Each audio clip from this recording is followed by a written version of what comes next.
सुनो, पुरानी परंपराएं पारसी और मुस्लिम। आजकल भारत में हिजाब को लेकर बहुत ज्यादा प्रदर्शन हो रहे हैं, यहां तक कि भारत के हर राज्य में हिजाब पहुंच चुका है। विशेष तौर पर पश्चिम बंगाल, केरल, कर्नाटक के उडुपी से शुरू हुआ हिजाब आज पूरे भारत में प्रवेश कर गया है। इसके विरोध में इसको लेकर उडुपी के स्कूल में कहा गया कि उडुपी में जो भी विद्यार्थी पढ़ते हैं समान यूनिफॉर्म होना चाहिए, लेकिन हिजाब को लेकर वहां के कुछ लोगों ने इसका विरोध करना शुरू किया। हिजाब पहनकर ही लोग जाएंगे। आज का जो टॉपिक है पुरानी परंपराएं पारसी और मुस्लिम।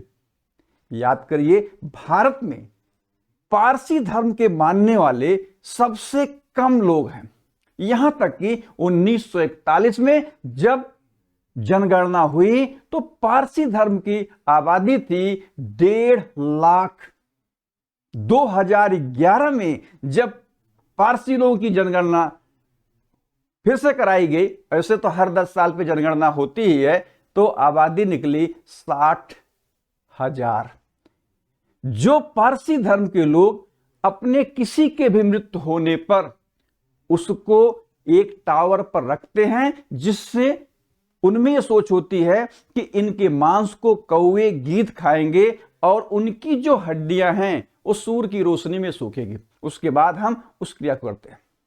लेकिन इस कोविड के दौरान गुजरात और महाराष्ट्र में, जहां पर पारसी धर्म के लोग रहते हैं, गुजरात सरकार ने पारसी धर्म के लोगों से कहा कि यदि कोई व्यक्ति कोविड के द्वारा मृत्यु को प्राप्त होता है तो उसको आप टावर पर नहीं रह सकते। लेकिन पारसी धर्म के लोग हाईकोर्ट गए।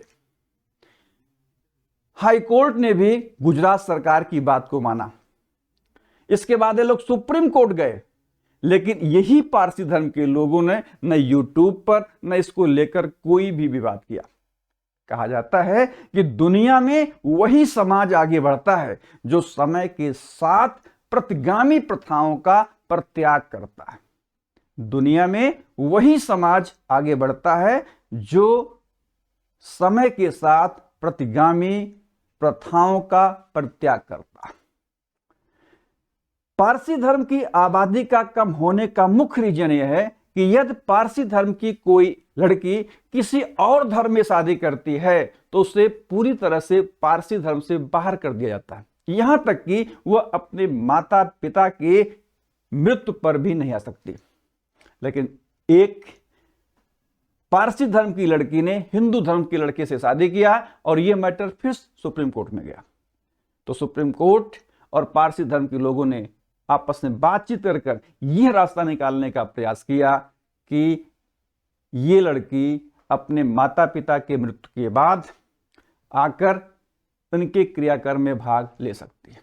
अब आप सोचिए, एक पारसी धर्म के लोग हैं जिनके मृत्यु पर कोविड के दौरान पूरी तरह से पशु-पक्षियों को खिलाने पर रोक लगाई गई और यह कहा गया कि अगर ये पशु-पक्षी खाएंगे तो कोरोना उनको भी होगा, उससे और फैलेगा।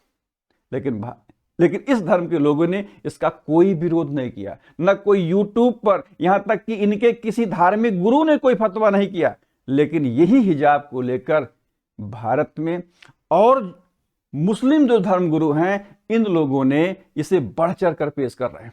यही रीजन है कि पूरे विश्व में, अगर विशेष तौर पर भारत में जितने भी रिलीजियस हैं, सबसे कम लिटरेसी इस्लाम धर्म की है। लिटरेसी ज्यादा होगी तो सोचने की क्षमता बढ़ेगी। अब आप सोचिए, एक ही स्कूल में, एक ही क्लास में अगर हर धर्म के लोग हर प्रकार के कपड़े पहनकर आएंगे तो इसका प्रभाव बच्चों पर क्या पड़ेगा। जैन धर्म के लोग 2 संप्रदायों को मानते हैं, एक दिगंबर, दूसरे श्वेतांबर। यदि दिगंबर धर्म को मानने वाला लड़का नग्न आता है तो क्या होगा। इसीलिए जो स्कूल का यूनिफॉर्म है उसे सबको मानना चाहिए। यहां पर धर्म को बीच में लाने की जरूरत नहीं है। इसी इस्लाम धर्म के लोगों को मानने वालों को पारसी धर्म के लोगों से सोचना चाहिए। इसीलिए आज का जो मेरा टॉपिक है, पुरानी परंपराएं, पारसी और मुस्लिम। दुनिया में वही समाज आगे बढ़ता है जो समय के साथ प्रतिगामी प्रथाओं का परित्याग करता है।